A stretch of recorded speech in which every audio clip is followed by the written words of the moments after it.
Hello, good morning. This is my 6th October's lecture, and previous lecture we have started a new chapter, that is chapter number 3, motion along a straight line. Motion along straight line के अंदर हमारे पास इस chapter, छोटा chapter, ज़्यादा बड़ा chapter नहीं, तो कुछ हम लोगों ने जो पढ़ा था वो पढ़ा था motion. What is motion? A continuous change in the position of a body with respect to other bodies with the passage of time is called motion. यही चीज क्या कहलाती है? मोशन के नाम से जानी जाती है. दो तरह के मोशन हमने इसमें स्टडी किए थे. पहला एब्स्ट्रैक्ट मोशन, दूसरा रिलेटिव मोशन. एब्स्ट्रैक्ट मोशन हमारे पास स्टेशनरी बॉडी के रिस्पेक्ट में जो मोशन स्टडी किया जाता है वो एब्स्ट्रैक्ट मोशन होता है, और दूसरा जो मोशन आता है रिलेटिव मोशन, कोई भी बॉडी हो, मोशन में हो, रेस्ट में हो, नो प्रॉब्लम, अदर बॉडीज के रिस्पेक्ट में जो मोशन स्टडी किया जाता है उससे हम लोग किस नाम से जानते हैं? रिलेटिव मोशन के नाम से जानते हैं. एब्स्ट्रैक्ट मोशन के अंदर हम लोग जब भी बात करेंगे तो हमारे पास बॉडी क्या होनी चाहिए? स्टेशनरी होनी चाहिए, यानी परफेक्टली स्टेशनरी बॉडी हम लोग इसमें कंसीडर करते हैं.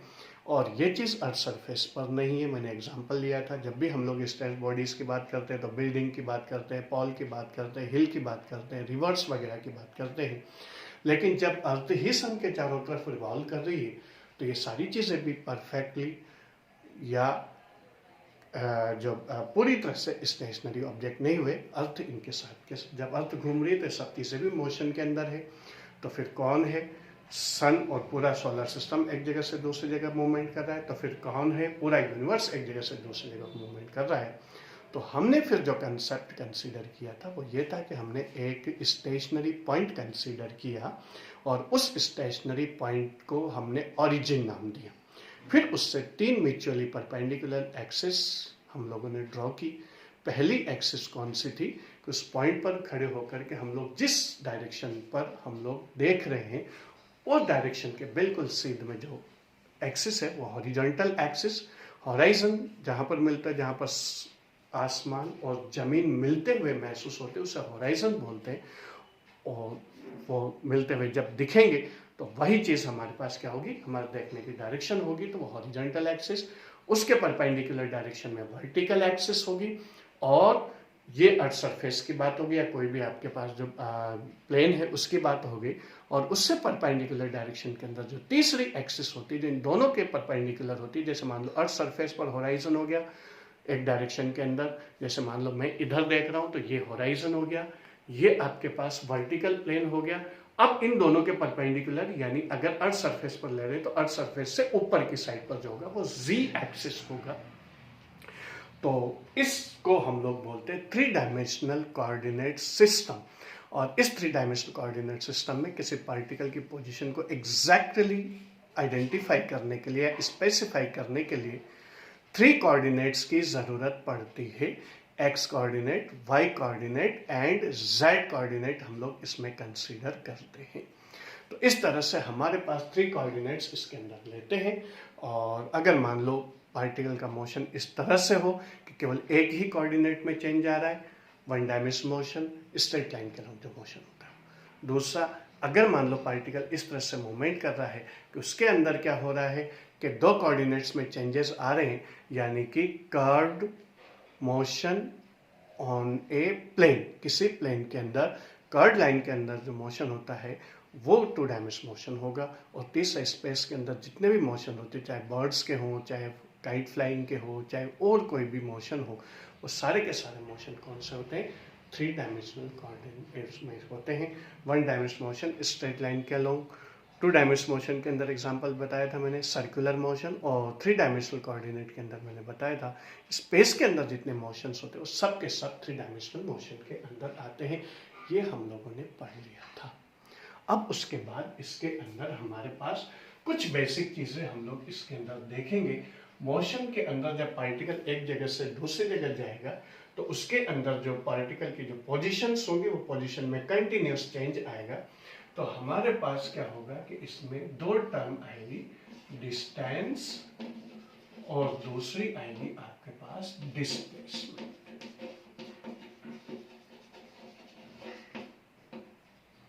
डिस्टेंस और डिस्प्लेसमेंट ये दो टर्म्स हमारे पास इसके अंदर आती है कि पार्टिकल की जब पोजीशन चेंज होगी तो कितनी चेंज हुई या कितना पार्टिकल एक जगह से दूसरी जगह पर गया, इसका मेजरमेंट हम लोग दो चीज़ों से करते हैं, एक डिस्टेंस से और एक डिस्प्लेसमेंट से। अगर डिस्टेंस की बात करें हम लोग तो length travelled by particle, length travelled by particle in given time. कोई भी गिवन टाइम के अंदर पार्टिकल जो लेंथ ट्रैवल करता है वो सारी की सारी क्या कहलाएगी, डिस्टेंस कहलाएगी। जैसे मान लो यहां से आपके पास पार्टिकल चला, इस तरह से चला, इधर गया 3 मीटर की डिस्टेंस, फिर इधर गया 4 मीटर की डिस्टेंस, तो ये आपके पास टोटल डिस्टेंस कितनी हो गई, या total length travel bye particle कितना हो गया, 7 मीटर हो गया। क्योंकि यहाँ पर पार्टिकल ने इतनी डिस्टेंस चली है तो ये चीज क्या कहलाएगी, 7 मीटर इसकी लेंथ या डिस्टेंस आ जाएगी। अब दूसरी चीज पर आ जाओ आप, और दूसरी चीज क्या है आपके पास, displacement. Minimum distance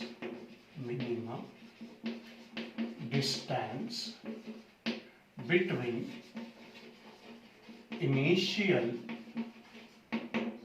and final position of moving particle in given time interval,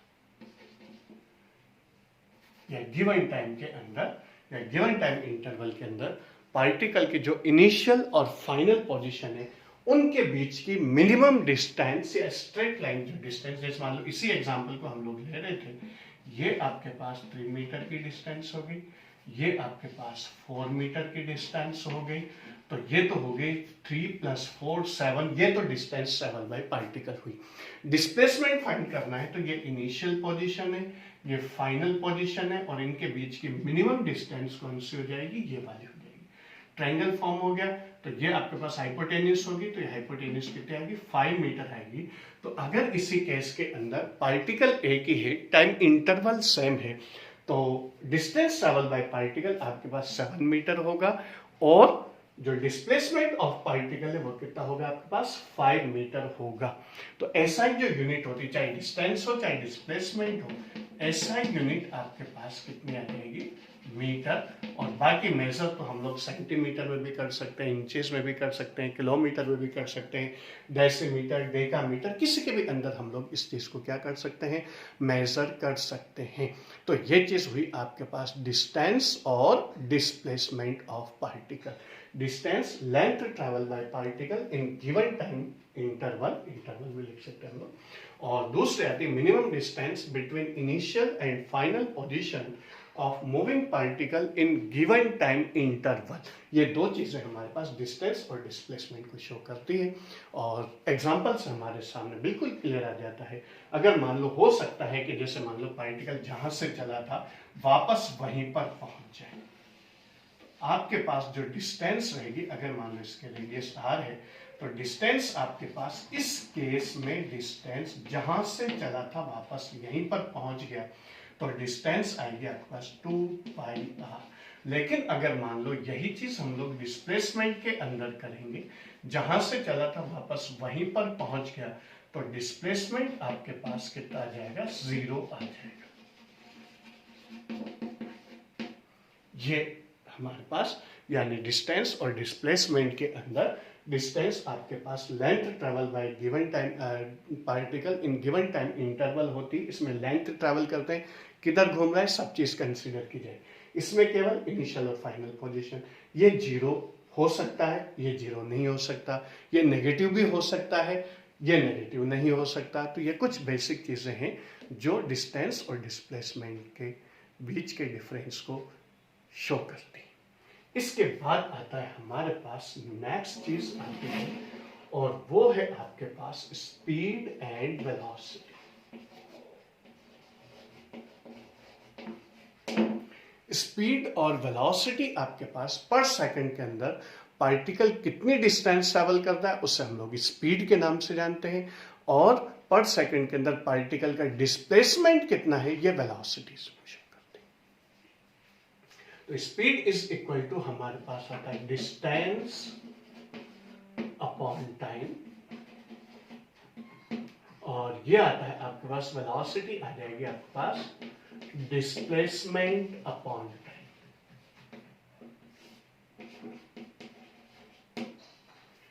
distance upon time मतलब वो की वही चीज होगी। अगर मान लो आपके पास डिस्टेंस जीरो नहीं हो सकती, मूविंग पार्टिकल की स्पीड भी कभी भी जीरो नहीं हो सकती, जबकि वेलोसिटी आपके पास मूविंग पार्टिकल की क्या हो सकती है, जीरो हो सकती है।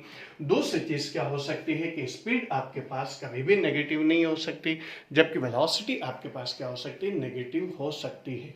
मान लो इस केस के अंदर हम लोग अगर डिस्टेंस स्पीड निकालेंगे तो 2πr/v आएगा, सॉरी 2πr/t आएगा, जो भी टाइम इंटरवल होगा वो उससे डिवाइड हो जाएगा, और डिस्प्लेसमेंट कितना आएगा 0/t। अगर डिस्प्लेसमेंट जीरो हो सकता है तो वेलोसिटी मूविंग पार्टिकल की क्या हो सकती है, जीरो हो सकती है। और अगर मान लो आपके पास क्या हो रहा है कि कोई भी डिस्टेंस अगर मान लो जीरो नहीं हो सकती तो स्पीड ऑफ मूविंग पार्टिकल भी कभी भी जीरो नहीं हो सकती, ये स्पीड कभी भी नेगेटिव नहीं हो सकती, जबकि आपके पास वेलोसिटी क्या हो सकती है, नेगेटिव हो सकती है। इसके बाद अगर एसआई यूनिट की अगर अपन बात करें, एसआई यूनिट दोनों की सेम है, स्पीड या वेलोसिटी दोनों किसमें मेजर की जाएंगे, मीटर पर सेकंड में ही मेजर की जाएंगी।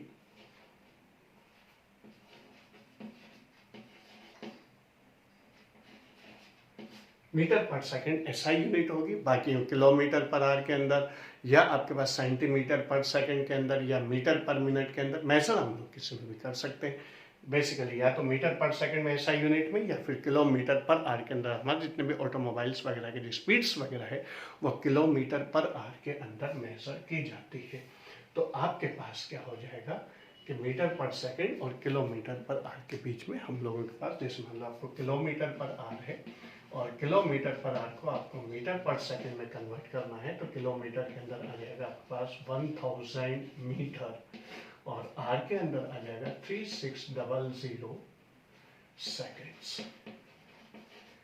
20 से 20 कैंसिल हो गया, 5/18 मीटर पर सेकंड होंगे 1 किलोमीटर पर आवर में। तो ये कन्वर्जन है जो आप लोगों को ध्यान रखना है। और बाकी जो रिलेशनशिप आपके पास डिस्टेंस और डिस्प्लेसमेंट में होते हैं, सेम रिलेशनशिप हमारे पास क्या होता है, स्पीड और वेलोसिटी में होते हैं। स्पीड डिस्टेंस अपॉन टाइम है और वेलोसिटी क्या हो जाएगा आपके पास, डिस्प्लेसमेंट अपॉन टाइम हो जाएगा। तो ये आपके पास स्पीड और वेलोसिटी हो गई। अब इसके अंदर हमारे पास एक चीज आती है, अगर मान लो हमारे पास स्पीड अगर कांस्टेंट है या वेलोसिटी कांस्टेंट है, तब तो ये दोनों क्या होंगी, एक ही डायरेक्शन में। अगर मान लो सेम डायरेक्शन के अंदर मूवमेंट करा पार्टिकल, डायरेक्शन चेंज नहीं होती, तो ऐसी सिचुएशन में डिस्टेंस और डिस्प्लेसमेंट पार्टिकल के दोनों क्या होंगे, एक ही रहेंगे। यानी इस चैप्टर के अंदर जो हमारा जो चैप्टर का नेम है motion along a straight line, अगर पार्टिकल केवल स्ट्रेट लाइन के अलोंग ही ट्रैवल कर रहा है, पार्टिकल के मोशन की डायरेक्शन में कोई चेंजेस नहीं है, in that case distance and displacement are equal. ये दोनों क्या होंगे, इक्वल होंगे। जब डिस्टेंस और डिस्प्लेसमेंट इक्वल होंगे तो स्पीड और वेलोसिटी भी क्या हो जाएगी, इक्वल हो जाएगी दोनों की। कि एक पर्टिकुलर पार्टिकल के लिए स्पीड और वेलोसिटी दोनों क्या होंगी, इक्वल होंगी। अब दूसरी चीज पर हमारे पास आते हैं, ये तो हो गया स्पीड और वेलोसिटी का मैटर।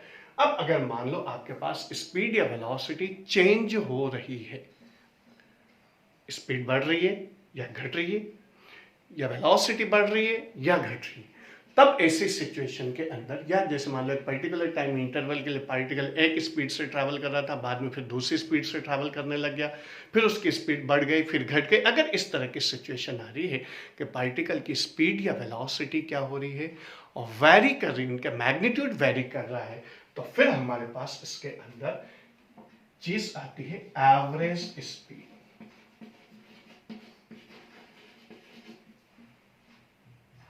एवरेज स्पीड क्या होगी आपके पास, total distance upon total time.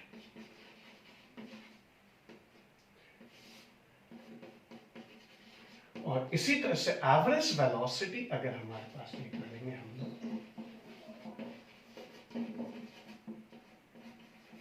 लोग लोग समझ पा रहे हैं कि ये क्या हो जाएगी, average displacement upon time, total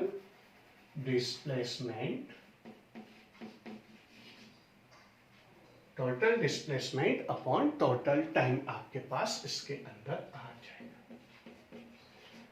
तो अलग अलग टाइम इंटरवल अगर आपके पास है तो सारे टाइम इंटरवल का सम हो जाएगा। अलग अलग डिस्टेंसेस के इतनी डिस्टेंस के लिए इतना पार्टिकल अगर मान लो ट्रैवल कर रहा है तो फिर हम लोगों के पास इसके अंदर वैल्यूज कैलकुलेट इस तरह से हो जाएगी।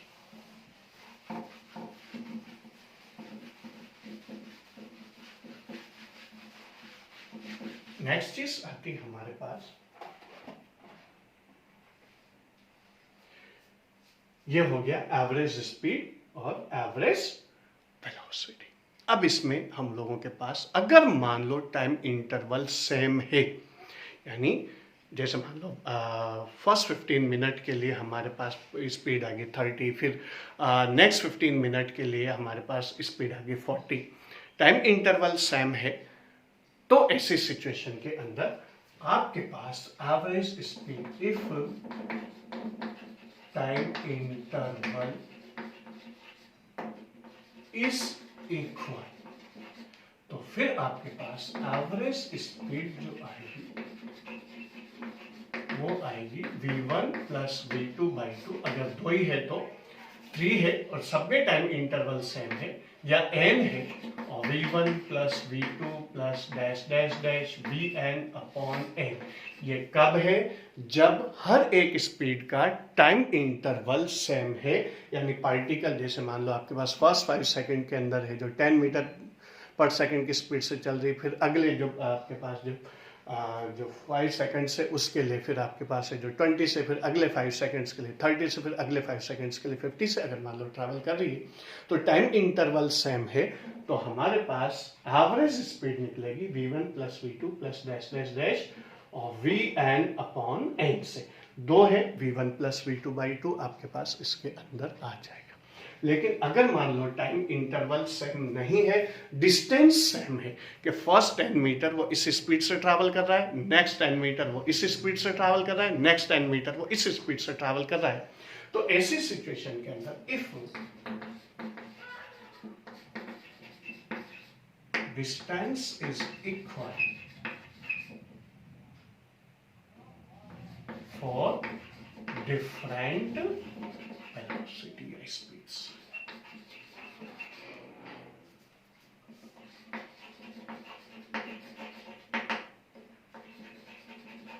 डिफरेंट स्पीड या वेलोसिटी, आपके पास एवरेज स्पीड जो आएगी, मान लो हमारे पास x1 डिस्टेंस या x डिस्टेंस, वो क्या करती है, डिस्टेंस x मान लेते हैं, जो इक्वल डिस्टेंस ले रहे हैं वो x कंसीडर कर लेते हैं, तो 2 अगर मान लो स्पीड है आपके पास तो x plus x upon total distance, first वाली x सेकेंड वाली x अपॉन टोटल टाइम। मान लो हमने फर्स्ट टाइम कितना लिया t1 और सेकेंड टाइम आपके पास t2 आता है, यह आ जाएगा 2x, यह आ जाएगा आपके पास टाइम इंटरवल आ जाएगा x upon v1 plus x upon v2। मान लो पार्टिकल x डिस्टेंस कोई भी वैल्यू हो सकती है, 10 मीटर 20 मीटर कुछ भी हो सकती है, तो x डिस्टेंस वो v1 वेलोसिटी से और x डिस्टेंस वो v2 वेलोसिटी से अगर ट्रैवल करती है तो 2x upon v1 first time, x upon v2 second आपके पास आ जाएगा, x कॉमन ले लेंगे और v1 v2 आपके पास एलसीएम आ जाएगा, ऊपर आ जाएगा v2 प्लस v1, x से x कैंसिल हो गया, ये v1 v2 ऊपर चला जाएगा, एवरेज स्पीड जो आपके पास आएगी वो आ जाएगी 2v1 और v2 अपॉन और v1 प्लस v2। इस तरह से हमारे पास एवरेज डिस्टेंस, बेसिक फॉर्मूला तो वही है, total distance upon total time. अगर आपके पास टाइम इंटरवल सेम है तो v1 प्लस v2 बाई 2। और अगर डिस्टेंसेस सेम है, दो ही पॉसिबिलिटी हो सकती है कि अगर अलग अलग वेलोसिटीज है, या तो सेम टाइम इंटरवल के लिए हो या सेम वेलोसिटी के लिए हो, और अगर टाइम इंटरवल भी अलग है, डिस्टेंस वो डिस्टेंसेस वगैरह भी अलग अलग है, तो फिर ऐसे सिचुएशन में फिर हमारे पास वही बेसिक फॉर्मूला चलेगा कि जितने भी डिस्टेंसेस है सबका सम, और जितने भी टाइम इंटरवल्स है उन सबके सम के करके और एवरेज स्पीड कैलकुलेट कर लेते हैं। लेकिन अगर मान लो आपके पास टाइम इंटरवल की वैल्यू सेम है, तो फिर आपको क्या करना पड़ेगा कि ये थोड़ा सा हमारे पास फॉर्मूले के फॉर्म के अंदर वैल्यूज आ जाती है। टाइम इंटरवल सेम हो तो v1 प्लस v2 बाई 2, अगर मान लो 3 स्पीड्स है तो v1 plus v2 plus v3 by 3, और अगर n है तो ये वाली चीज आ जाएगी। और अगर डिस्टेंसेस इक्वल हैं, डिफरेंट वेलोसिटीज हैं, वही 10 मीटर के लिए इस वेलोसिटी 10 मीटर पर सेकंड से, और अगले 10 मीटर की डिस्टेंस वो ट्रैवल करती है 30 मीटर पर सेकंड की स्पीड से, तो फिर आपके पास उस वेलोसिटी से टाइम इंटरवल कैलकुलेट करके बेसिक फार्मूला वही रहेगा, total distance upon total time, और फिर आपके पास फार्मूला आ जाएगा 2v1 v2 upon v1 plus v2, ये 2 स्पीड्स के लिए। और फिर अगर मान लो अगर 3 स्पीड या 4 स्पीड से, तो फिर आप लोग इसी फॉर्मूले को फॉलो करते हुए वैल्यू कैलकुलेट कर लेते हैं। तो ये चीज आपके पास इसके अंदर आएगी। और तीसरी चीज आती है आपके पास, एवरेज स्पीड हो गया, अब आता है इंस्टेंटेनियस स्पीड।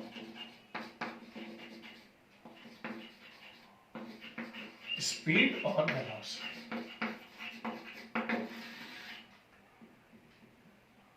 वेलोसिटी और speed at an instant. Instant का मतलब होता है पॉइंट ऑफ टाइम, किसी पर्टिकुलर पॉइंट ऑफ टाइम पर पार्टिकल की स्पीड या वेलोसिटी क्या है, यही चीज क्या कहलाती है आपके पास इंस्टेंट या पॉइंट ऑफ टाइम आपके पास इसके अंदर कहलाएगा। और ये आपके पास जैसे मान लो 4 से लेकर 5 के बीच में पार्टिकल वेरिएबल स्पीड से ट्रैवल कर रहा है, तो 4:15 पर एग्जैक्ट जो टाइम आ रहा है, उस एग्जैक्ट टाइम पर पार्टिकल किस स्पीड से ट्रैवल कर रहा है, वही चीज कहलाती है इंस्टेंटेनियस स्पीड और वेलोसिटी। तो ये जो इंस्टेंटेनियस स्पीड एक पर्टिकुलर पॉइंट ऑफ टाइम या किसी पर्टिकुलर प्लेस पर जहां पार्टिकल है वहां पर वो किस वेलोसिटी से ट्रैवल कर रहा है, वही चीज इंस्टेंटेनियस वेलोसिटी या स्पीड कहलाती है। और इस पर्टिकुलर वेलोसिटी या स्पीड पर आपके पास जो इंस्टेंटेनियस है, इसमें टाइम इंटरवल हम लोग क्या ले लेते हैं, जो टाइम डिफरेंस है वो नेग्लिजिबल रखते हैं, यानी इनिशियल टाइम और फाइनल टाइम दोनों क्या रखते हैं, इतने क्लोज रखते हैं कि उन्हें एक ही टाइम माना जा सके। तो इस तरह से हमारे पास इंस्टेंटेनियस स्पीड या वेलोसिटी हम लोग इसके अंदर कैलकुलेट करते हैं। स्पीड या वेलोसिटी आपके पास वही डिस्टेंस अपॉन टाइम है। अगर पोजीशंस अगर हम लोग देखते हैं, x2 माइनस x1 ये फर्स्ट पोजीशन, ये second position, upon t2 minus t1 जो लास्ट का टाइम है और फर्स्ट का टाइम है, ये चीज हमारे पास इसके अंदर होती है। और इसी को हम लोग कई बार delta x upon delta t से शो करते हैं। अगर डेल्टा t बहुत कम हो, इससे हम लोग dx अपॉन dt से शो करते हैं। ये आती आपके पास इंस्टेंटेनियस वेलोसिटी, जिसमें टाइम इंटरवल यानी टाइम डिफरेंस हम लोग क्या लेते हैं, बिल्कुल नेग्लिजिएबल लेते हैं। तो ये चीज इंस्टेंटेनियस टाइम होती है। ये एक टर्म हमारे पास आगे आएगी डिफरेंशिएशन, जो अगली क्लास में हम लोग डिस्कस करेंगे। वो डिफरेंशिएशन इसके अंदर आपके पास आता है। तो ये चीज आपके पास इसके अंदर स्पीड और वेलोसिटी आ गई। एक लास्ट टर्म हम लोग और डिस्कस करेंगे, और वो लास्ट टर्म कौन सी आपके पास, acceleration.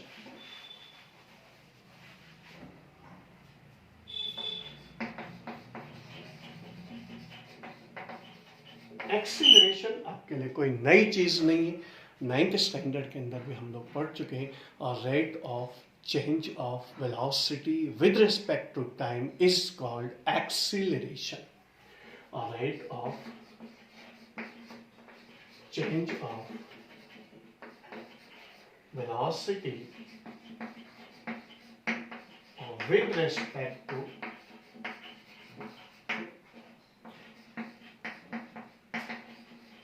time is called acceleration, ऐसे डिनोट करते हैं। मान लो बाद की वेलोसिटी v2 है, पहले की वेलोसिटी v1 है, बाद का टाइम t2 है, पहले का टाइम t1 है, तो एक्सेलरेशन हो जाएगा velocity v2 minus v1, change in velocity upon time interval t2 minus t1 आपके पास इसके अंदर आएगा। और यूनिट क्या हो जाएगा, चेंज इन वेलोसिटी, वेलोसिटी होती है metre upon second upon time interval का सेकेंड, तो आ जाएगी metre upon second square, acceleration की यूनिट आ जाएगी। और बाकी किलोमीटर पर आवर वगैरह के अंदर भी मेजर किया जा सकता है। तो rate of change of velocity with respect to time is called acceleration. यहां भी आपके पास अगर एक्सीलरेशन वेरिएबल है तो हम लोग इसके अंदर वही एवरेज एक्सीलरेशन और इंस्टेंटेनियस एक्सीलरेशन ले लेते हैं। इंस्टेंटेनियस एक्सीलरेशन किसी पर्टिकुलर पॉइंट ऑफ टाइम पर एक्सीलरेशन हमारे पास इसके अंदर आएगा। और a इज इक्वल टू हमारे पास, जैसे इसमें हमने x2 माइनस x1 को डेल्टा x लिखा था, यहाँ पर delta v upon delta t आ जाएगा। अगर टाइम इंटरवल बिल्कुल नेग्लिजिबल हो तो इंस्टेंटेनियस एक्सीलरेशन आपके पास आ जाएगा dv अपॉन dt। किसी पर्टिकुलर पॉइंट ऑफ टाइम पर जो एक्सीलरेशन होगा और वो एक्सीलरेशन आपके पास कितना आ जाएगा, dv अपॉन dt। एवरेज के लिए total change in velocity upon total time interval आपके पास इसके अंदर आ जाएगा। तो ये आपके पास क्या रहेगा, एक्सीलरेशन की वैल्यू रहेगी। इस तरह से हमारे पास इसके अंदर टोटल वैल्यूज हम लोग इसमें कंसीडर करते हैं और ये वैल्यूज हमारे पास इसके अंदर आती है। इसी के साथ हमारे जो बेसिक चीज़ें थी वो हम लोगों ने डिस्कस कर ली। Distance, displacement, speed, velocity, average speed और इंस्टेंटेनियस स्पीड या वेलोसिटी, और एक एक्सेलरेशन और rate of change of velocity with respect to time is called acceleration. जैसे इसमें x2 minus x1 total distance आ जाएगी, final position minus initial position upon final time minus initial time. उसी तरह से इसके अंदर वेलोसिटी इसके अंदर आ जाएगा। तो ये हमारे पास एक्सीलरेशन होगा, यूनिट मीटर पर सेकंड स्क्वायर होगी।